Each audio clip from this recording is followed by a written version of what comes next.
იცვლება შენში, როცა ცნობიერება იცვლება და აზროვნება გაიცვლება, მე ხვდები რომ შენ ხარ შემოქმედი ამის ყველაფრის და იღებ პასუხისგებლობას ყველაფერზე რაც გემართება.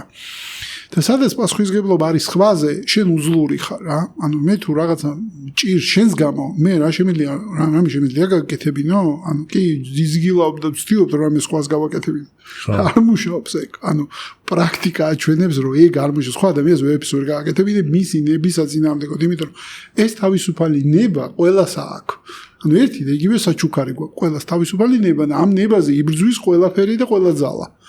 შენი ნება თუნდაც მოგპაროს, ან რამე გაგაკეთებინოს შენი ნების საწინააღმდეგოდ ან წაგართვას ნება.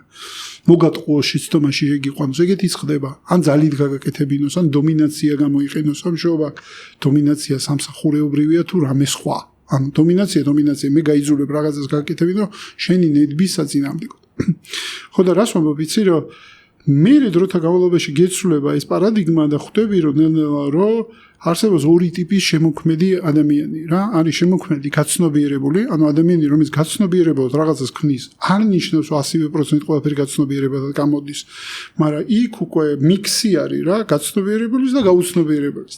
არის გაუცნობიერებელი შემოქმედი, ანუ რომელიც აზრი არ არის რომ არის შემოქმედი, არც იცის როგორ ქმნის, ანუ მისთვის ყველა ხდომილება არის გარედან სადღაც შექმნილი ხდომილება და მოკლედ პერმანენტულად იმყოფება ან მსხვერპლის პოზიციაში, ან დამბრალებლის პოზიციაში, ან მოკლედ გარეთ ხედავს რა პრობლემას, საკუთარ თავში ვერ აღიქვამს საერთოდ ვერაფერს.